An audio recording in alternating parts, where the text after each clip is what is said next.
In old times, when wishing still helped one, there lived a king whose daughters were all beautiful. But the youngest was so beautiful that the sun itself, which had seen so much, was astonished whenever it shone in her face. Close by the king's castle lay a great dark forest, and under an old lime tree in the forest was a well. And when the day was very warm, the king's child went out into the forest and sat down by the side of the cool fountain. And when she was dull, she took a golden ball and threw it up on high and caught it. And this ball was her favorite plaything. Now it so happened that on one occasion the princess's golden ball did not fall into her little hand, which she was holding up for it, but onto the ground beyond, and rolled straight into the water. The king's daughter followed it with her eyes, but it vanished, and the well was deep, so deep that the bottom could not be seen. On this she began to cry, and cried louder and louder, and could not be comforted. And as she thus lamented, someone said to her, "What ails thee, king's daughter? Thou weepest so that even a stone would show pity." She looked round to the side from whence the voice came, and saw a frog stretching forth its thick, ugly head from the water. "Ah, oh, the water splasher, is it thou?" said she. "I am weeping for my golden ball, which has fallen into the well." "Be quiet and do not weep," answered the frog. "I can help thee, but what wilt thou give me if I bring thy plaything up again?" "Whatever thou wilt have, dear frog," said she. "My clothes, my pearls and jewels, and even the golden crown which I am wearing." The frog answered, "I do not care for thy clothes, thy pearls and jewels, or thy golden crown. But if thou wilt love me, and let me be thy companion and playfellow, and sit by thee at thy little table, and eat of thy little golden plate, and drink out of thy little cup, and sleep in thy little bed, if thou wilt promise me this, I will go down below and bring thee thy golden ball up again." "Oh yes," said she, "I promise thee all thou wishest, if thou wilt but bring me my ball back again." She, however, thought, "How the silly frog does talk. He lives in the water with the other frogs and croaks, and can be no companion to any human being." But the frog, when he had received this promise, put his head into the water and sank down, and in a short time came swimming up again with the ball in his mouth, and threw it on the grass. The king's daughter was delighted to see her pretty plaything once more, and picked it up and ran away with it. "Wait, wait," said the frog. "Take me with thee. I can't run as thou canst." But what did it avail him to scream his croak, croak after her as loudly as he could? She did not listen to it, but ran home, and soon forgot the poor frog, who was forced to go back into his well again.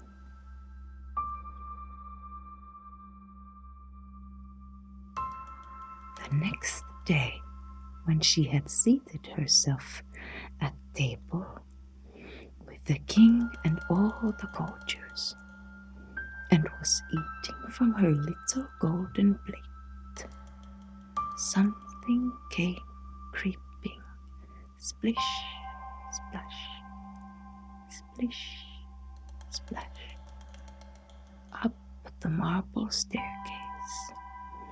And when it had got to the top, it knocked at the door and cried, "Princess, youngest princess, open the door for me." She ran to see who was outside, but when she opened the door, there sat the frog in front of it. Then she slammed the door to in great haste, sat down to dinner again, and was quite frightened. The king saw plainly that her heart was beating violently, and said, "My child, what art thou so afraid of? Is there perhaps a giant outside who wants to carry thee away?" "Oh no," replied she, "it is no giant, but a disgusting frog." "What does the frog want with thee?" "Ah, dear father, yesterday when I was in the forest, sitting by the well, playing, my golden ball fell into the water, and because I cried so, the frog brought it out again for me, and because he insisted so on it, I promised him he should be my companion.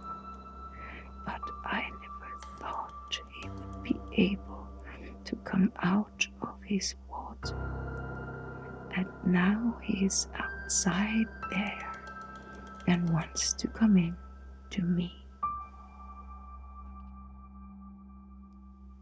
In the meantime, it knocked a second time and cried, "Princess, youngest princess, open the door for me.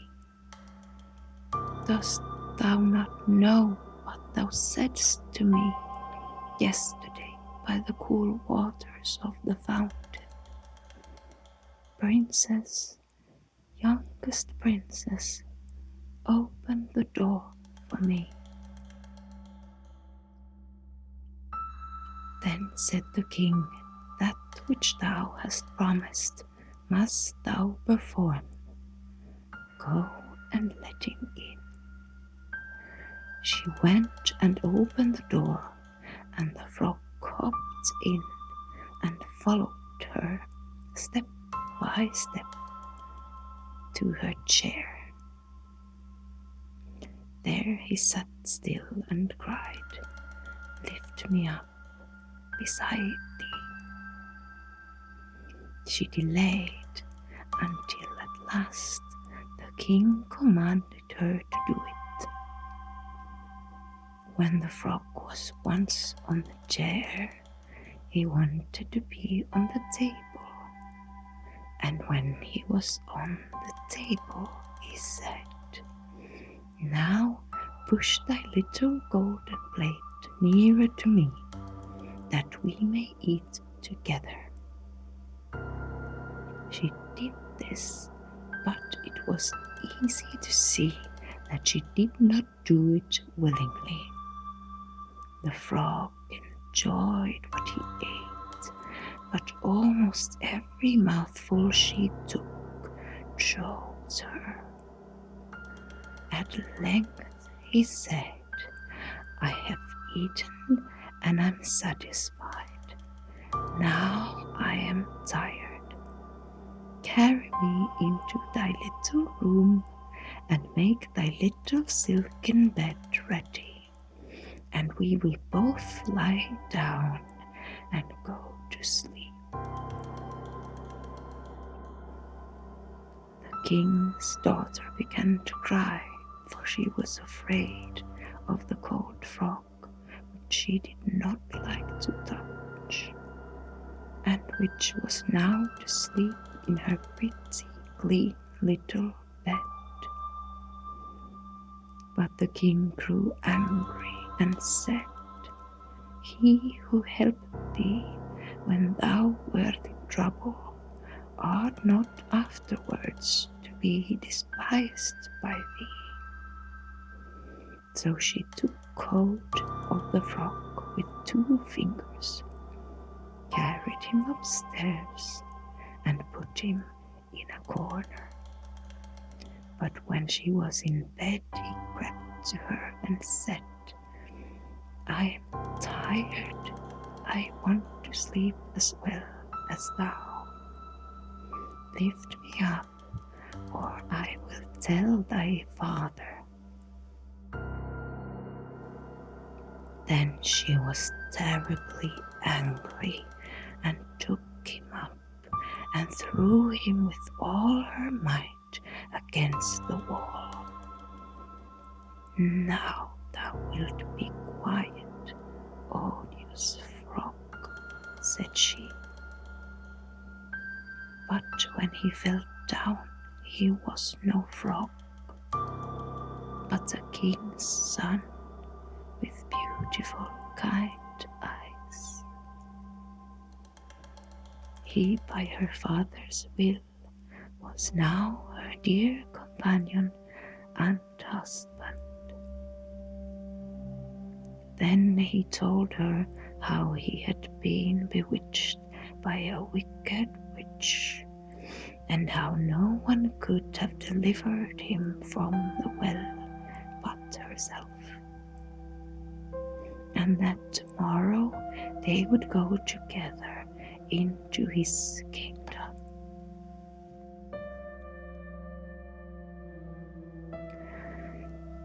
Then they went to sleep, and the next morning, when the sun awoke them, a carriage came driving up with 8 white horses, which had white ostrich feathers on their heads, and were harnessed with golden chains.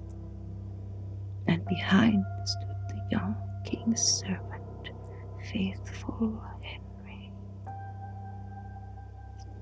Faithful Henry had been so unhappy when his master was changed into a frog that he had caused 3 iron bands to be laid round his heart, lest it should burst with grief and sadness. The carriage was to conduct the young king into his kingdom. Faithful Henry helped them both in and placed himself behind again, and was full of joy because of this deliverance. And when they had driven a part of the way, the king's son heard a cracking behind him, as if something had broken. So he turned round and cried, "Henry, the carriage is breaking." "No, master, it is not the carriage. It is a band from my heart, which was put there in my great pain when you were a frog and imprisoned in the well." Again and once again, while they were on their way, something cracked, and each time the king's son thought the carriage was breaking, but it was only the bands which were springing from the heart of faithful Henry, because his master was set free and was happy. From Jacob and Wilhelm Grimm, Household Tales, translated